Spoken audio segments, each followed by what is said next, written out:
Good kill, good kill. Hey, good kill.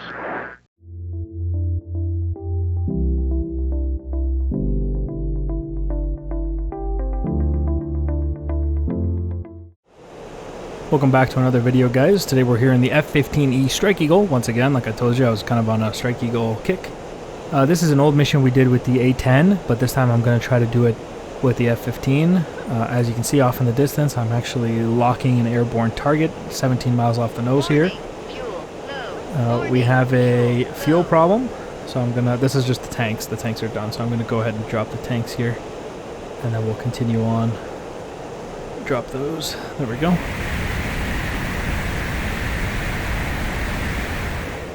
No big deal. I got off the nose here 11 miles. We have what I believe to actually be a Su-25 290 for 8. I'm going to go ahead and send a Fox 3. You can tell from that smoke plume that that is a hostile jet. And in fact, I know, like, I'm going to be the only Eagle in this airspace, by the way, the only friendly aircraft. So what we're going to do is we're going to see if we can do a better job than the A10. Splash one right there. That's one Su-25 dead. Let's find the other one.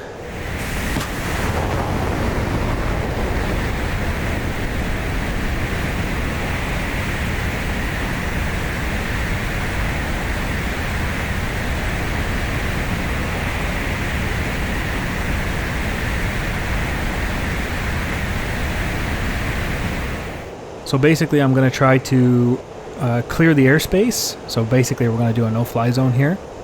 And on top of that, I'm going to provide ground support for our troops in contact. So we're going to see which aircraft is maybe better, like the A-10 or the F-15. 3 miles, Fox 3, as he turns into me here. There we go.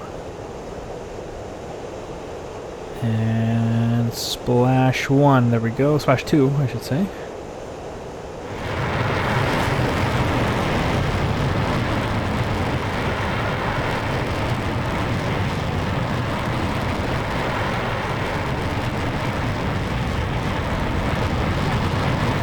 Okay, according to the radar, there were 2 more fast movers that were moving in to hit our troops, and I currently don't see them. So we'll have to come back around. I'll have to find them in a second here. Okay, I found him off the nose here, 5 miles, and he's climbing, and the second one is right there too, right over the horizon, underneath the guy I have locked. Fox 3 at 4.6 miles. And that's going to hit him for sure. And consider the fact that all of these would have been difficult kills for the A-10. You know, the A-10 would not be able to control the airspace like the F-15 is doing here. There we go. Splash, I think that's 3 now, right?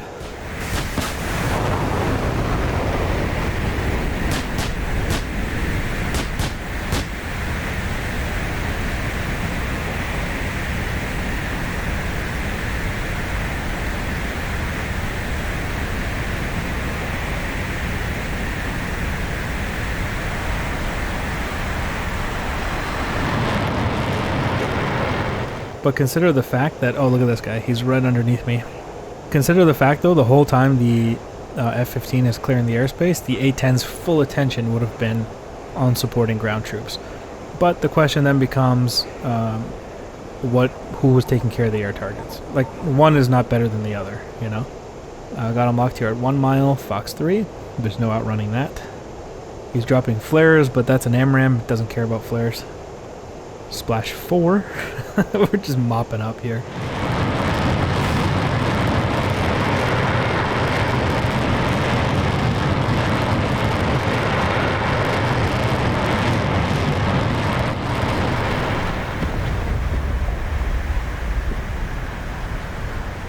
A full no-fly zone enforcement. Over here, there we go.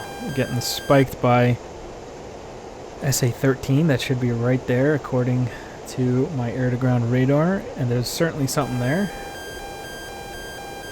And what I'm going to do is toss a JDAM in there. It is going to be hard, though. We don't have too many flares left. Only got 12-ish flares left, I think.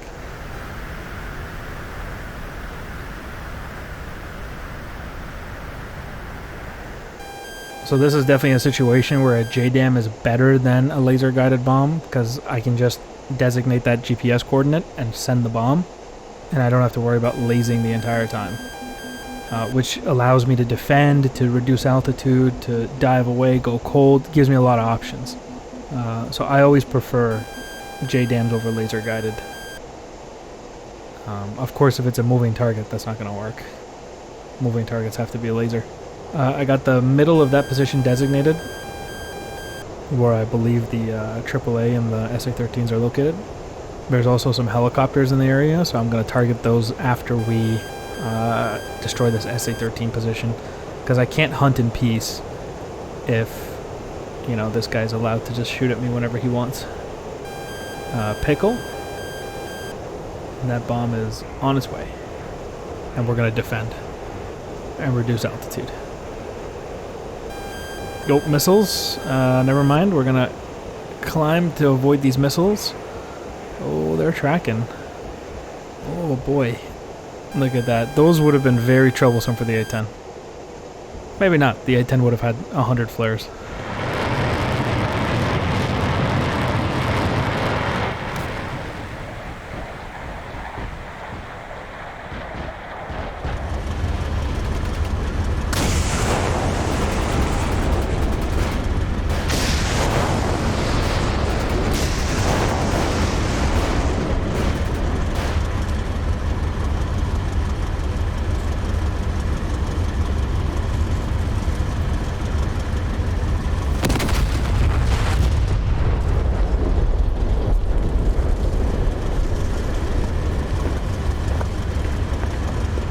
Okay, that JDAM landed perfectly.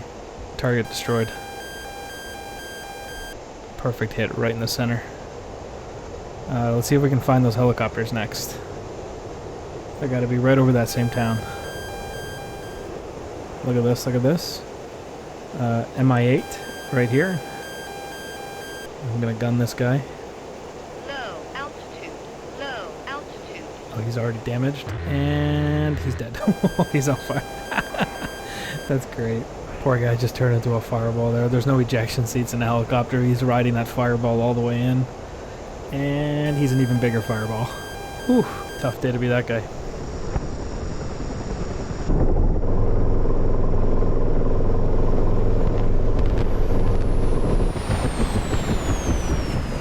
There's another helicopter here. I'm just absolutely sanitizing this airspace right now. There's another one over here. A little bit closer, actually. Look at this. I can see him visually. He's trying to get himself low over the trees, hoping that I'm not going to try to kill him, but I'm just crazy enough to do it here. Oh, yeah. Wow. Wow, that gun makes quick work of those helicopters, eh? Oof.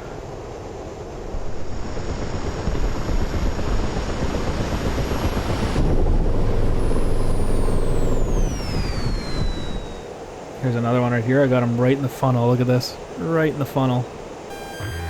And, oh, he's dead. That's so easy. Is there no one else? This entire airspace is sanitized.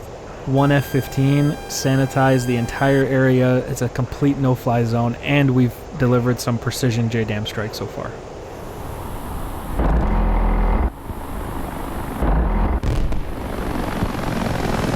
Alright, and I have one like checkpoint area that we're going to hit. I'm just going to drop 3 JDAMs on it.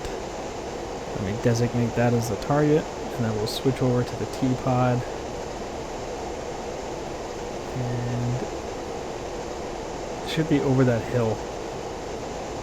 I think it's obstructed by terrain, so we're just going to climb a little bit here. I'm going to deliver 3 JDAMs, and then we're going to get out of here. But you can see like the advantages of the F-15 versus the A-10. The A-10 would have struggled to lock down airspace like this. With only 4 sidewinders as the most it could have carried. You know, it was never going to be able to do what the F-15 did here. The F-15 is just king of the sky, essentially. Even the Strike Eagle. You don't even need to be the Charlie variant. Off in the distance there is the checkpoint. Just line that up. And I guess that's the question. You tell me in the comment section, which is a better platform, the F-15 or the A-10? Because the F-15 definitely is supporting ground troops. but it's also sanitizing the air. The A-10 is just completely focused on supporting ground troops, you know? And occasionally it takes out some aerial targets. Can't take that away from the A-10.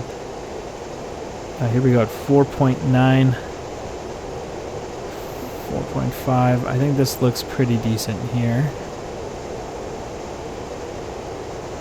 We'll drop 3 and 1, 2, designate this one 3. Okay.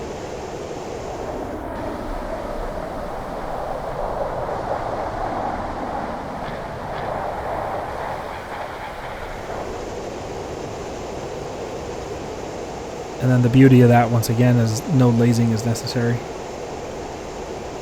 One of those bombs I might have fired too late. This is one of the problems with using the mod to have the JDAMs. That's in the video description, by the way, if you want it. There's no cues, so I just kind of have to eyeball it.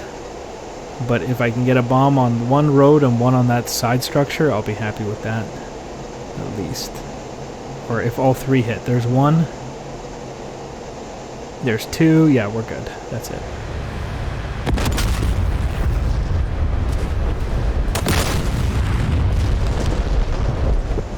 I'm still waiting for that 3rd bomb, but I don't think it's coming. So one of those JDAMs missed. But I don't know where it landed. I hope it was in a forest with nobody around. But, you know, it is what it is. But there you go. That's the point. We hit the target. We supported the ground troops and sanitized the airspace. So what's better, the A-10 or the F-15?